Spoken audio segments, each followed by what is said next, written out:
Lawrence का बाप जो है पुलिस में था और ये जो बात बताई जा रही है सरासर 100% झूठी है। One organized crime group in particular, which is the Bishnoi group. The Taliban regime is coming to an end. हम ऐसा ही सच आपके सामने लाने वाले हैं। हिंदू धर्म को भी बिना किसी ठोस आधार के बदनाम करने में कोई कसर नहीं छोड़ रही है। सिर्फ सिलेक्टिव फैक्ट्स दिखाए जाते हैं। राकेश मारिया की किताब लेट मी से इट नाउ में खुलासा भी किया है कि कसाब का आइडेंटिटी कार्ड हिंदू नाम से बनाया गया था। ये पप्पू यादव वाली फेम पाने की टेक्निक छोड़ दीजिए। यूट्यूब पे तो फैक्ट्स के साथ इनसे बात हो नहीं पा रही है। ये जो आपने गलती की है माफी मांग लीजिए। माफी मांगने से कोई छोटा थोड़ी होता है।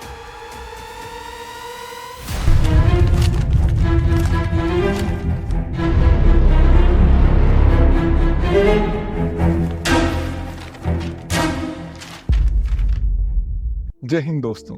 लॉरेंस बिश्नोई का जन्म 12 फरवरी 1993 को पंजाब के दुतरावाली गांव में हुआ था।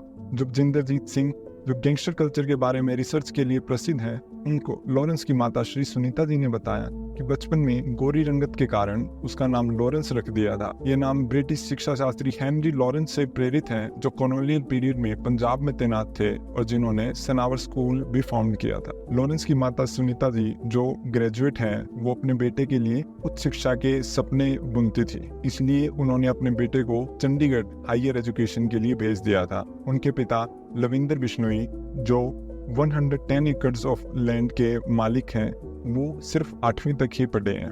लॉरेंस की निजी जिंदगी को लेकर कई गलतफहमियां हैं, जिनमें ठोस प्रमाणों की कमी है, जैसे कि उनके पिता पुलिस कांस्टेबल थे। हर चैनल के अंदर वो बोल रहे हैं कि लॉरेंस का बाप जो है पुलिस में था, तो मैं उस बात का खंडन भी करता हूं, क्योंकि हमारे परिवार में कोई किसी तरह किसी स्टेट के अंदर पुलिस में नहीं है। और ये जो बात बताई जा रही है सरासर 100% झूठी है कि वो उसके फादर जो पुलिस में थे और वो कहीं पुलिस में नहीं थे। उनकी गर्लफ्रेंड को कॉलेज में आग लगा दी गई। जेल में उस पर 35 से 40 लाख खर्च होते हैं। नहीं, ऐसी कोई अगर कहता है तो वो गलत कह रहा है, या जिसको नॉलेज नहीं है, कोई पैसा उसको नहीं भेजा जा रहा, क्योंकि वो एक जैसे मान लो कि जेल के अंदर है, तो जो सरकार की जैसे दूसरे जेल वालों को जो दे रहे वो दे रहे, हमारा उससे कोई लेना देना। और सोपू संगठन की स्थापना उसने की थी। पर हम इन चीजों पर ध्यान नहीं देके असली मुद्दा पर बात करेंगे। लॉरेंस बिश्नोई ने अंतर्राष्ट्रीय सुर्खियां बटोरी जब कनाडाई पुलिस ने भारत पर आरोप लगाया कि वो बिश्नोई गैंग का इस्तेमाल कर कनाडा में टारगेटेड किलिंग्स करवा रहा है। And claimed by one organized crime group in particular, which is the Bishnoi group. जैसे ही ऐसी खबरें मीडिया में आई, कुछ यूट्यूबर पर एक अजीब सी देशभक्ति का जोश चढ़ गया। अब ये भारत को नीचा दिखाने के लिए हर प्रयास करने में जुट गए। हम आमतौर पर अन्य यूट्यूबर्स की आलोचना करने में विश्वास नहीं रखते, पर इस यूट्यूबर ने तो अभिव्यक्ति की स्वतंत्रता की सीमा ही लांघ दी। ये आदरणीय देशभक्त कह रहे हैं कि सरकार गैंगस्टर्स को संरक्षण दे रही है, जबकि अमेरिका और कनाडा की खुफिया एजेंसियों को भी इस बात का कोई भी एविडेंस नहीं मिला। किस आधार पर ये दावा कर रहे हैं कि भारतीय एजेंसियां लॉरेंस बिश्नोई से जुड़ी हैं? क्या कोई ठोस एविडेंस है कि विकास गुप्ता ने ये हत्या करवाई है? दोस्तों, हमें इस मुद्दे को यूं ही नहीं छोड़ना चाहिए। इनको सच्चाई से रूबरू कराना इम्पोर्टेंट है। पहले तो उन देशों की बात करते हैं जो हमें मॉरलिटी और ग्लोबल एथिक्स पर प्रवचन देते हैं, जबकि उनकी हिस्ट्री कुछ और ही कहानी कहती है। आज हम बात करेंगे एक ऐसी सलाह की जो सुनने में बहुत सही लगती है कि गैंगस्टर्स का इस्तेमाल नहीं होना चाहिए। ये बात हमें उन लोगों से सुनने को मिलती है जो खुद 2001 में अफगानिस्तान में तालिबान को खत्म करने का बहाना लेकर घुसे थे। अमेरिका ने अफगानिस्तान पर 2001 में कंट्रोल किया, दावा किया कि वो तालिबान का नामो निशान मिटा देगा। The fighters of Afghanistan, the Taliban regime is coming to an end. 20 साल तक वहाँ रहने के बाद, इतनी हत्याएं करने के बाद 2021 में उसने वही देश तालिबान के हाथ में वापस छोड़ दिया। कनाडा का भी चाल चलन यूएसए जैसा ही है। 1985 की कनिष्क बॉम्बिंग, जो इतिहास की सबसे घातक हवाई बमबारी में से एक है, इस हमले में 300 से ज्यादा लोगों की जान गई, लेकिन कनेडियन गवर्नमेंट उन्होंने क्या किया? बस हाथ पर हाथ धरे बैठी रही। इतनी भयानक और वेल प्लान बॉम्बिंग के बावजूद उन्हें सिर्फ एक ही आरोपी मिला। लेकिन क्या आपको पता है ऐसा क्यों हुआ? दरअसल कनाडा की सरकार माइनॉरिटी वोट्स को नाराज नहीं करना चाहती थी और इसी वजह से पूरी जांच कमजोर पड़ गई। आज हम ऐसा ही सच आपके सामने लाने वाले हैं जिससे शायद ही कोई ओपनली डिस्कस करता है। बात करते हैं इंडिया और कनाडा के बीच सिक्योरिटी कोलैबोरेशन की, जहां इंडिया ने गोल्डी ब्रांड जैसे गैंगस्टर की लोकेशन तक कनाडियन अथॉरिटीज के साथ शेयर की थी, सबूत तक दिए गए, लेकिन कोई एक्शन नहीं लिया गया। अब सोचिए, हमारी इंटेलिजेंस एजेंसी ने 2022 में ही कनाडा को अलर्ट कर दिया था कि इंडिया के गैंगस्टर्स कनाडा में इलीगल एक्टिविटीज फैला रहे हैं और ये कोई स्मॉल थ्रेट नहीं है। लेकिन इसके बावजूद कनाडा ने कोई ठोस कदम उठाने की जरूरत नहीं समझी। आखिर क्यों?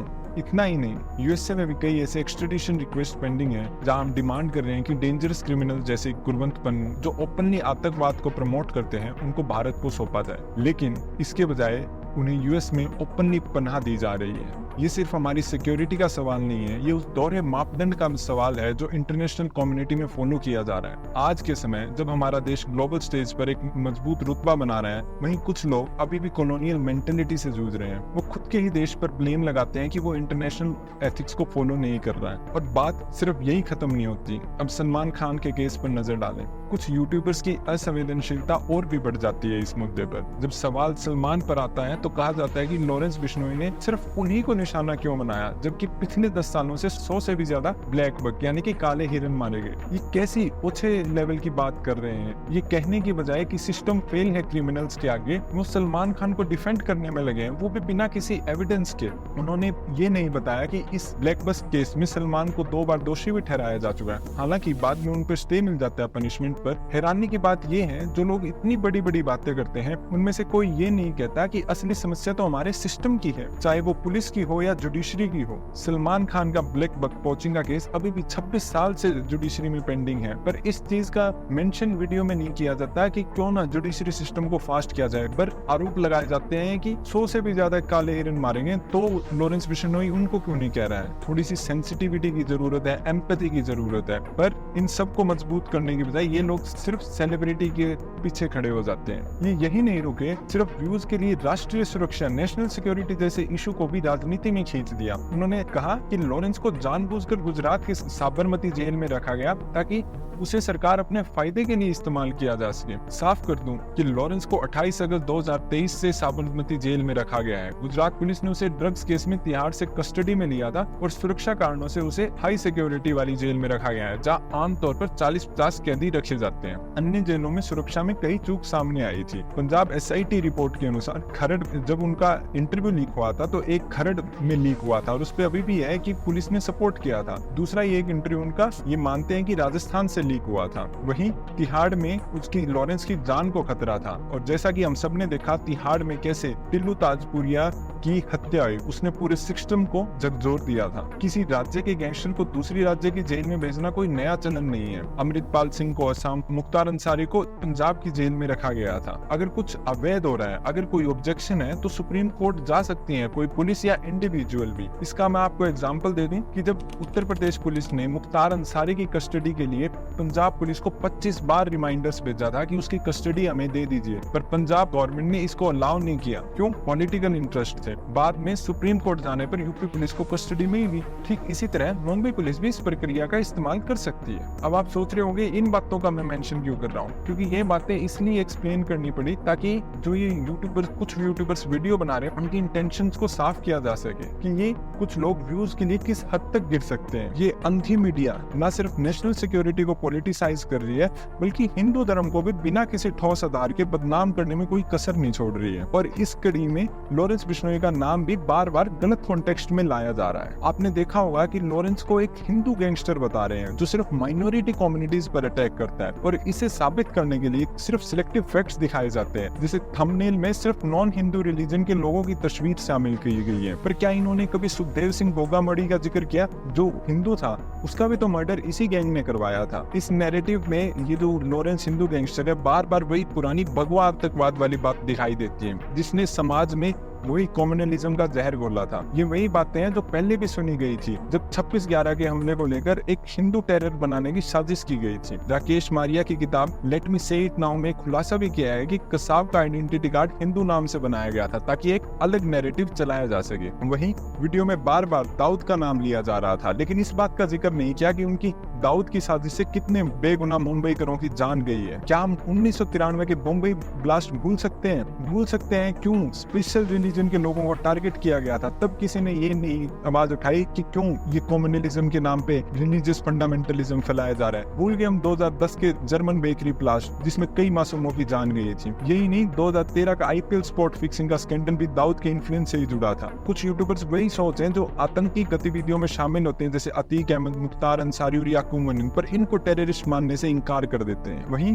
अगर हम लॉरेंस बिश्नोई की बात करें तो मीडिया में कुछ लोग इसे बार बार गोडसे कहकर पुकार रहे हैं, लेकिन इनका असल मकसद क्या है इसको गोडसे कहने में? लॉरेंस को सिर्फ एक विलन के रूप में दिखाने से ज्यादा सलमान खान, बाबा सिद्दीकी, मुनव्वर फारूकी को गांधी जैसा कैरेक्टर देने की कोशिश कर रहे हैं। लॉरेंस एक गैंगस्टर है, उसने जो किया है इलीगल है, ना वो एथिकल है, इसमें हम क्लियरली कंडेम करते हैं। पर लोग ये भी ना भूलें 2002 का हिट एंड रन केस हुआ था, तो क्या हुआ था? क्यों रातों रात गवाह बदले गए? ब्लैक बॉक्स पोचिंग केस में क्यों रातों रात गवाह बदले गए? क्यों चिंकारा जो एक एंडेंजर्ड स्पीशीज है उसकी हंटिंग अलाउड की? क्यों हम भूल जाते हैं कॉमेडी के नाम पे रिलीजियस सेंटिमेंट्स हर्ट किए गए? क्यों हम भूल जाते हैं कि ये जो डेथ्स हो रही है गैंगस्टर से रिलेटेड, ये गैंग वॉर का रिजल्ट है, ना कि किसी रिलीजन का रिजल्ट है। और हाइपोक्रेसी की तो हद तब पार हो जाती है जब खुद को लॉरेंस के निशाने पर बताकर विक्टिम कार्ड खेला जाता है। एक तरफ कहते हैं कि लॉरेंस माइनॉरिटी का बख्शक है, पर दूसरी तरफ खुद ये जो दूसरी कम्युनिटी खुद को इसके खतरे में बताते हैं। ये पप्पू यादव वाली फेम पाने की टेक्निक छोड़ दीजिए, इससे कुछ हासिल नहीं हो सकता है। आप इस सेंसेशनलिज्म से कुछ व्यू सब्सक्राइबर हासिल कर लेंगे, पर बाद में जब सुशील कुमार सिंधे ने भी कई साल बाद रियलाइज किया कि भगवा आतंकवाद उनकी गलती थी, आपको भी फिर बाद में यही इतने बड़े रिग्रेट से जुड़ना पड़ेगा। अभी भी मौका है, सोचिए आप क्या कह रहे हैं। इस वीडियो में जब उन्होंने वीडियो की क्या एक्टिंग की है, बिश्नोई कम्युनिटी का एक सेक्रेट इशू था, उसको इतना ट्राइबलाइज कर दिया। जरूर ऐसा लगता है कि उन्होंने इस वीडियो का ऑडिशन के रूप में किया और फिर सलमान खान को भेज दिया होगा ताकि ये भी अपनी फिल्म इंडस्ट्री में थोड़ा सा करियर चमका पाए, क्योंकि यूट्यूब पे तो फैक्ट्स के साथ इनसे बात हो नहीं पा रही है। और ये कहते हैं कि बीजेपी रिलीजन का यूज कर रही है, हो सकता है कर रही हो ना कर रही हो, हम पॉलिटिकल इश्यूज पे कमेंट नहीं करते, पर आप क्या कर रहे हैं? आप रिलीजन के नाम पे सिलेक्टिव एंगल दिखा रहे हैं, सेंसेशनलाइज कर रहे हैं। मीडिया पर लॉरेंस बिश्नोई को एक नया हिंदू डॉन के रूप में उतारा जा रहा है, एक हिंदू रक्षक बताया जा रहा है। क्या ये आपकी हिपोक्रेसी नहीं है?